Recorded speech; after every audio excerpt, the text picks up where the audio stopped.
Madame, Monsieur, bonsoir. Très heureuse de vous retrouver. Voici les titres de l'actualité de ce mercredi 11 juin. Le rapport de la Banque africaine d'import-export estime que l'Algérie se distingue par une position financière saine grâce à sa politique de gestion de la dette et à une solide couverture des importations. Les détails dans un instant. Exemple dans ce journal d'une usine à Bel Abbès qui incarne l'excellence algérienne dans le domaine de la robinetterie. L'usine qui produit jusqu'à 2000 pièces jour compte relever le défi de l'exportation.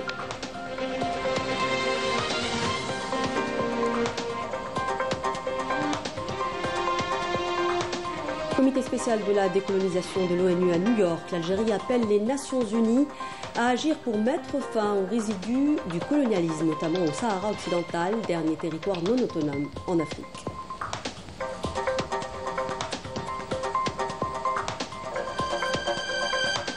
Enquête santé dans ce journal avec la consommation de boissons énergisantes qui semble devenir le meilleur allié des jeunes candidats à l'approche des examens. Quels sont les risques sur la santé? Éléments de réponse dans ce journal.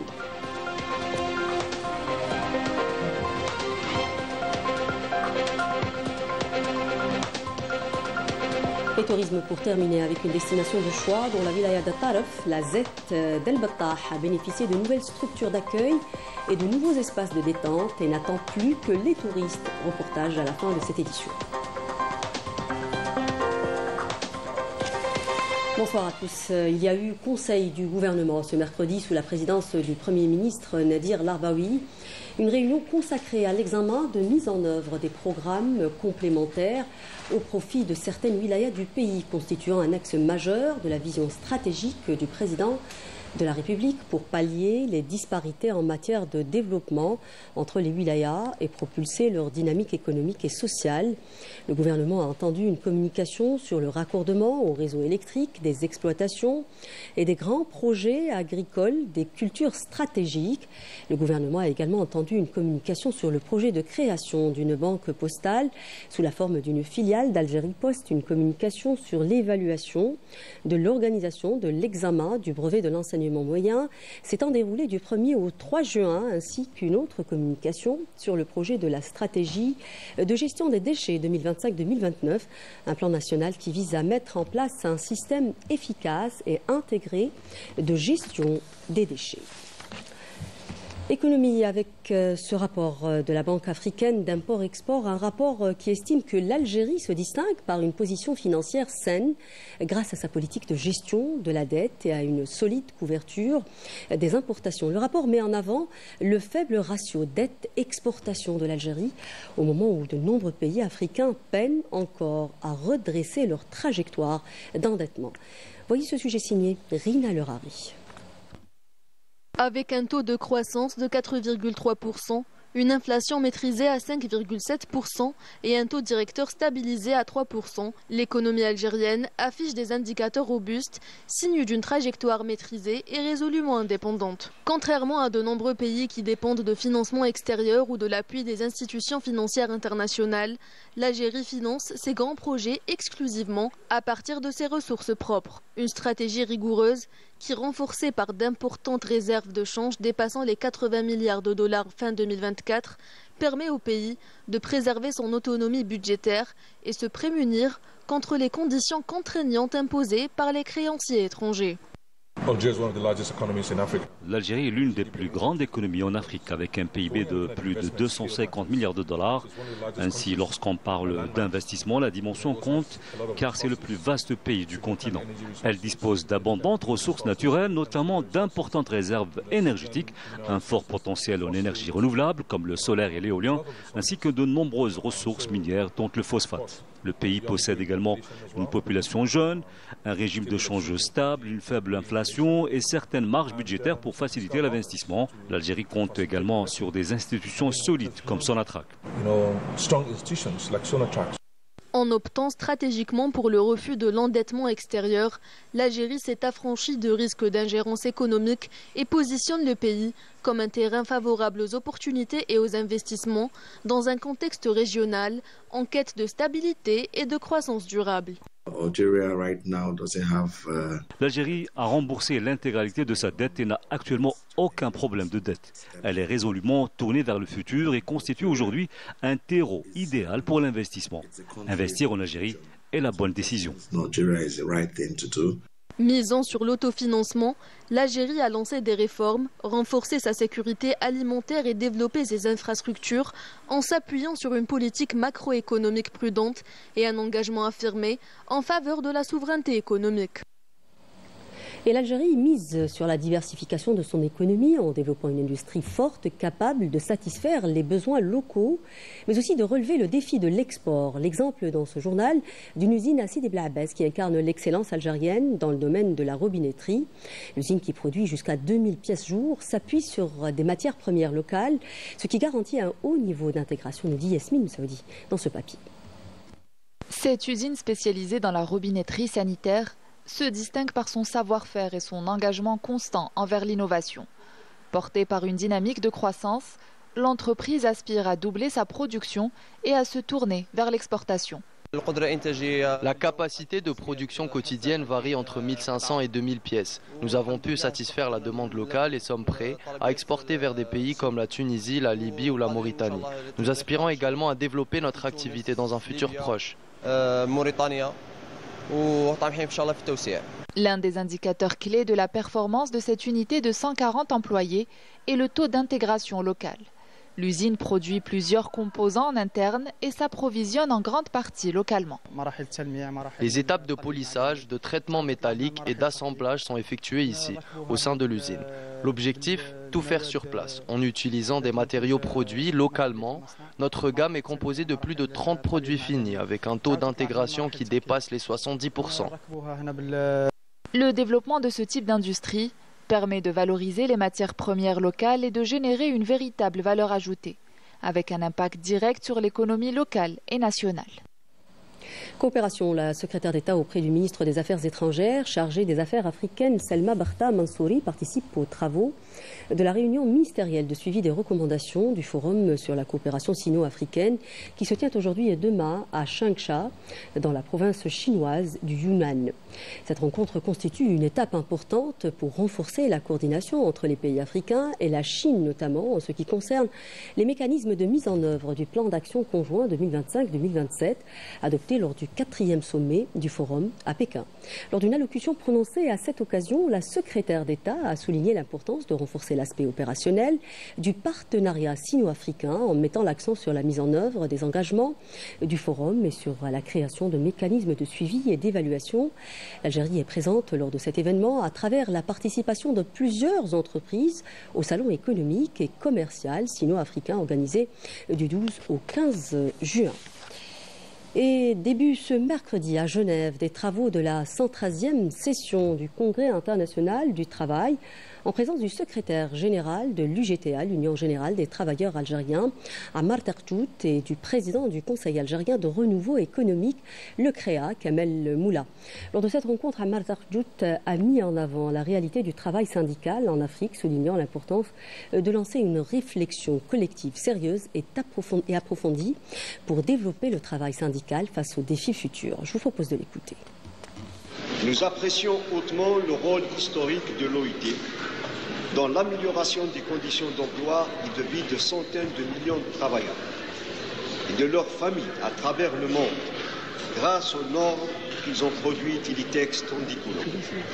Cependant, nous considérons que beaucoup reste à faire au vu de l'augmentation de la pauvreté et des inégalités dans le monde, tant au sein des pays qu'entre les pays du Nord et du Sud. Nous nous inquiétons également de la dégradation continue de l'environnement et des catastrophes climatiques qui en résultent, lesquelles affectent d'une manière disproportionnée les pays du Sud, sans oublier l'impact négatif des mutations technologiques rapides et de l'intelligence artificielle sur la nature des relations de travail. Dans la dynamique des efforts soutenus dans la lutte antiterroriste et contre la criminalité organisée multiforme, des unités et des détachements de l'armée nationale populaire ont exécuté durant la période allant du 4 au 10 juin 2025 plusieurs opérations ayant abouti à des résultats de qualité dans le cadre de la lutte antiterroriste et grâce aux efforts des unités de l'ANP.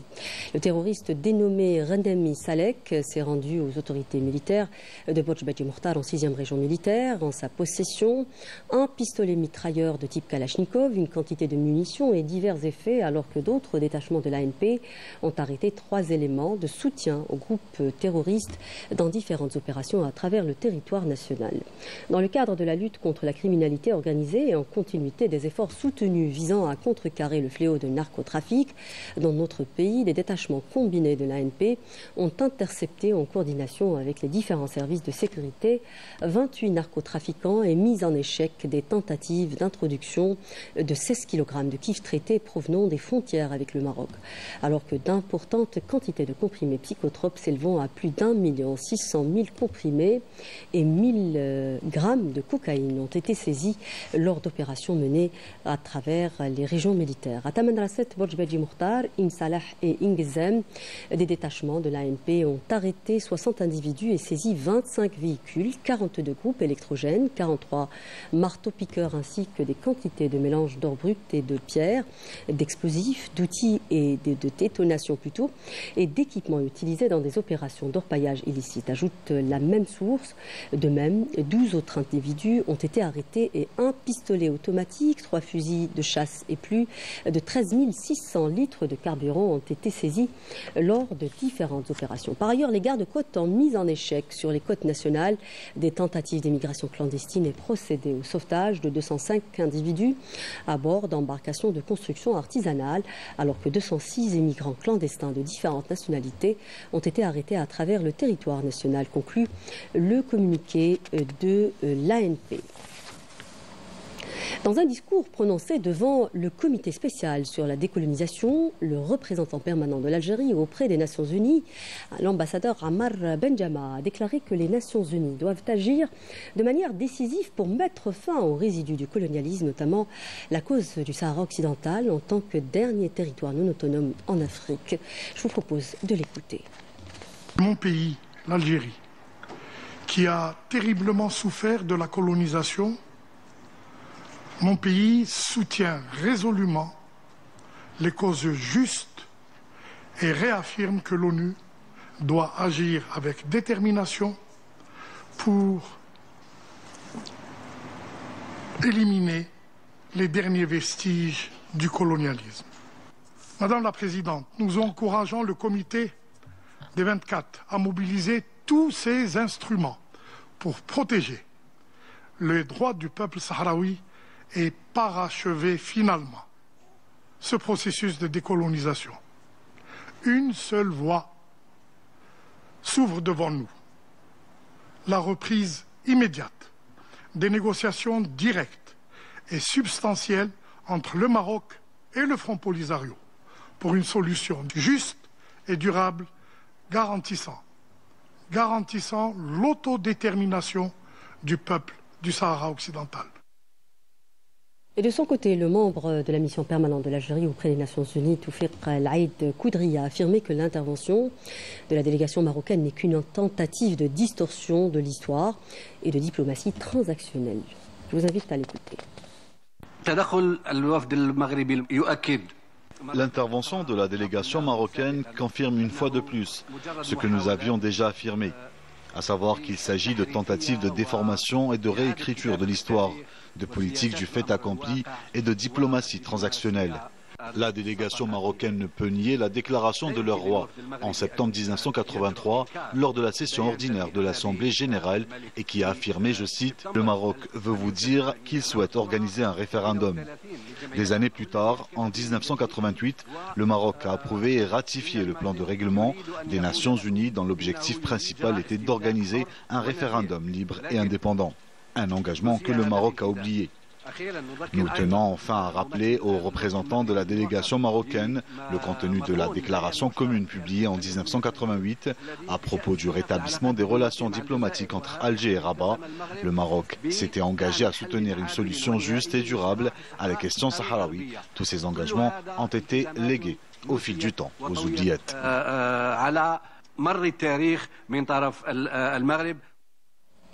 Et justement, cette session du comité spécial de la décolonisation de l'ONU a été l'occasion pour plusieurs pétitionnaires de plaider pour le droit à l'autodétermination du peuple sahraoui, réitérant leur attachement à la résolution de ce conflit dans le cadre des chartes onusiennes et à travers la mission de l'ONU pour l'organisation d'un référendum au Sahara occidental, la MINURSO.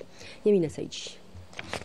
Alors que le monde cherche à renforcer les droits de l'homme et à éradiquer les dernières formes de colonisation, le Sahara occidental reste un cas de colonialisme non résolu, marqué par des violations du droit international. Lors des travaux de la session du comité de décolonisation de l'ONU, plusieurs pétitionnaires ont plaidé pour le droit du peuple sahraoui à l'autodétermination, réitérant leur attachement à la résolution de ce conflit dans le cadre des chartes onusiennes et à travers la mission de l'ONU pour l'organisation d'un référendum au Sahara occidental. Il n'y a ni développement, ni intégration, ni emploi, ni même les conditions minimales d'une vie décente dans les territoires occupés. Il n'y a que l'arbitraire. Des jeunes Sahraouis sont emprisonnés sans accusation, sans avoir accès à un avocat et condamnés à des peines de plus de 10 ans qu'ils purgent dans les geôles du Marzen. Les représentants du Front Polisario ont affirmé que toute tentative de violation des droits du peuple sahraoui est vouée à l'échec, soulignant que la question du Sahara occidental, en tant que question de décolonisation, ne peut être résolue en dehors de l'exercice du droit à l'autodétermination et à l'indépendance. Les violations se sont poursuivies de manière systématique contre moi et ma famille. J'ai été témoin et victime directe de ces exactions. Depuis le 19 novembre 2020, ma famille vit dans la ville occupée de Boujdour, sous un siège sévère imposé par les autorités de l'occupation marocaine.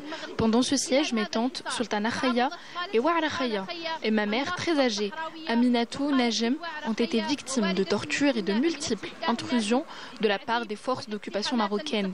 Ma mère a été ligotée, torturée et forcée d'assister à des scènes inimaginables infligées à ses filles.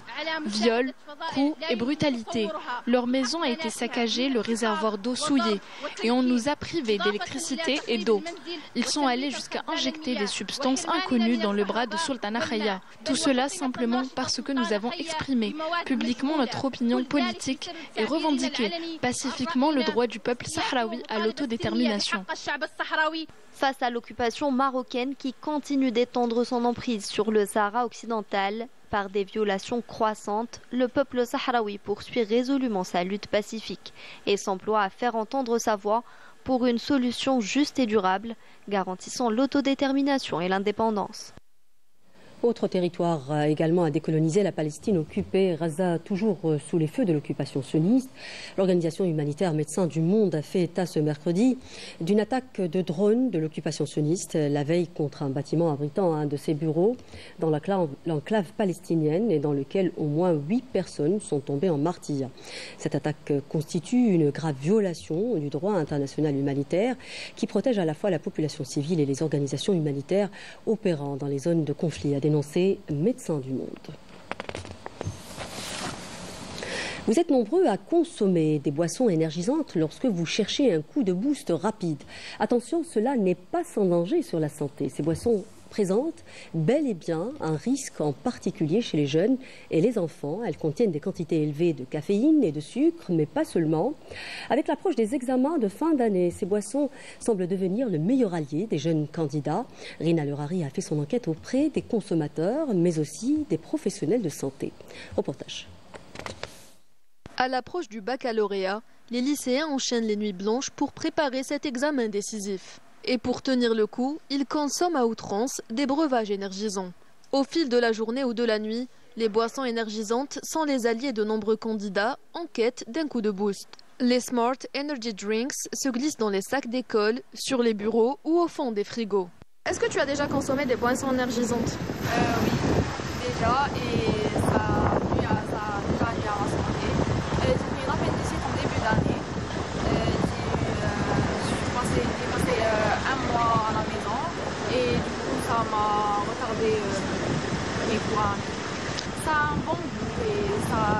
ça donne de l'énergie. Parce que avec les cours, etc., c'est fatigant, du coup ça aide un peu. J'ai remarqué qu'il y a beaucoup des camarades de classe qui consomment ça, mais moi par contre je pense que je suis contre parce que mon ADC ça peut provoquer beaucoup de maladies ou beaucoup de problèmes de santé. Les boissons énergétiques trouvent des adeptes également parmi les étudiants universitaires, notamment durant la période des examens. Nous nous sommes rapprochés de quelques étudiants en médecine. Conscients des dangers de ces boissons, ils observent cette tendance avec attention et inquiétude. Oui, je le consomme depuis 1 an parce que les études en médecine, voilà, elle me donne un coup de fouet, mais elle est ponctuelle. C'est pas durable. Pendant surtout les sessions de révision, les périodes des examens. Alors, elle me donne de l'énergie, oui, mais elle est momentanément. Après 1 heure, 2 heures, je me sens vraiment épuisée. Même si la boisson énergisante va nous procurer cette stimulation, mais après avoir consommé cette boisson, on aura un manque de concentration, des troubles de sommeil, des troubles digestifs par rapport à l'acidité de ces boissons, aussi des troubles neurologiques, et ça surtout chez les jeunes. J'en ai consommé pendant un bon moment sans vraiment me soucier des risques, mais à force j'ai commencé à souffrir d'insomnie. C'est là que je me suis renseigné, j'ai découvert tous les effets néfastes et les dangers que ces boissons peuvent provoquer, comme la tachycardie. Des tachycardies. Il faut éviter le maximum. Ces boissons ne sont en rien indispensables. On peut très bien les remplacer par des ressources naturelles. Privilégier le sommeil pour être en forme. Adopter une bonne alimentation et boire l'équivalent de 400 mg de caféine dans la journée. Une quantité largement suffisante pour tenir le coup sans mettre sa santé en danger. De leur côté, les professionnels de la santé tirent la sonnette d'alarme. Parmi eux, les nutritionnistes alertent sur la composition de ces boissons. Caféine concentrée, sucre en excès, additifs stimulants, un cocktail qui, consommé régulièrement, peut avoir des conséquences graves sur l'organisme, surtout chez les plus jeunes. Il y a un dispositif de nutrivigilance mondiale qui a déjà signalé plus de 200 effets secondaires à cause justement de ces boissons énergisantes. Sur l'appareil cardiovasculaire, à savoir de la tachycardie, de l'hypertension, une oppression thoracique, des troubles du rythme, aller jusqu'à l'arrêt cardiaque. Et il n'y a pas que ça, il y a aussi sur le plan neurologique, il peut avoir de l'irritabilité, de la nervosité, de l'insomnie, donc il va aggraver une certaine situation au préalable qui pensait justement améliorer ou masquer. Mais parfois, les effets de ces boissons ne se limitent pas à de simples palpitations ou insomnie. Dans certains cas, la consommation excessive peut avoir des conséquences tragiques comme la mort. Pendant les 3 dernières années, on a eu quand même ces 52 cas de mort subite chez les sujets jeunes. Quand je dis sujets jeunes, c'est à peu près de 15 ans jusqu'à 30 ans. Donc parmi ces 52 cas, il y a 20 cas qui sont dus à une mort toxique, soit à l'utilisation des drogues, mais aussi à l'utilisation de ces produits énergisants. Et leur excès, ça donne généralement des morts subites suite à un trouble du rythme cardiaque. Et des fois, malheureusement, arrive au décès. Et après l'autopsie, qu'on voit que c'est un sujet jeune, il est en bonne santé, sans aucune pathologie, sans aucune maladie. Et après toutes les investigations médico-légales, on fait des prélèvements. Les résultats de ces prélèvements toxicologiques qui montrent qu'il y a des traces de ces produits, soit isolés, soit associés avec d'autres drogues et des médicaments ou des psychotropes ou autre chose. Colorées et sucrées, les boissons énergisantes se sont imposées dans le quotidien de nombreux jeunes. Mais derrière la promesse d'un simple regain d'énergie se cache un risque bien réel et la vigilance reste de mise. Boisson donc à consommer avec parcimonie et nous vous emmenons à une belle destination à la fin de ce journal, une belle destination de vacances, une perle de la côte est algérienne, à Taraf, où la zone d'expansion touristique d'El Battah, dans la commune de Ben Mehdi, a bénéficié d'un investissement important de l'ordre de 2 milliards de dinars. Nouvelle structure d'accueil, d'aménagement du littoral et espace de détente. Désormais, la ZET n'attend plus que les touristes, nous dit Saïda Mayouf dans ce reportage. La zone d'expansion touristique d'El Battah, perle côtière de la commune de Ben Mehdi, dans la wilaya d'At-Taraf, vit au rythme d'une transformation majeure grâce à un ambitieux programme de développement touristique. La Z consolide son offre d'hébergement par de nouvelles structures d'accueil, des investissements alliant confort et divertissement. C'est un complexe touristique qui s'étale sur 6 hectares, donc juste en face de la mer. Donc il comprend 100 bungalows, un parc aquatique qui peut atteindre 3000 personnes. Le projet, il est vraiment très important, ça nous a pris beaucoup de temps. Donc ça fait déjà 8 ans qu'on a travaillé dessus. Ça avoisine les 2 milliards de dinars. Notre complexe offre plusieurs opportunités. Donc avec cette politique, on souhaiterait drainer le maximum d'estivants pour découvrir cette formidable côte qui est la côte est de l'Algérie.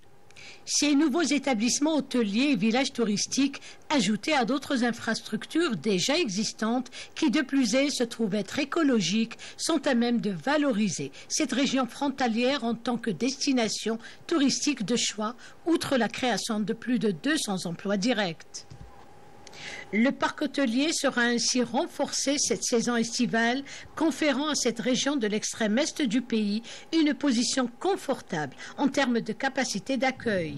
Nous allons recevoir presque 800 lits de plus et nous allons atteindre presque les 3500 lits et c'est ce qui va nous permettre de recevoir nos estivants durant cette saison estivale dans de très bonnes conditions. Avec toutes ces commodités garantissant des conditions optimales pour les vacanciers, outre de sublimes plages immaculées aux paysages féeriques, At-Taraf ouvre grande ses portes à ses estivants en quête de séjours inoubliables. Et avec cette très belle destination touristique, nous arrivons au terme de ce journal. Merci de nous prêter attention. L'info continue sur Canal Algérie. Prochain point de l'information à 20h en langue nationale. Je vous souhaite une excellente suite des programmes sur notre chaîne. Bonne soirée.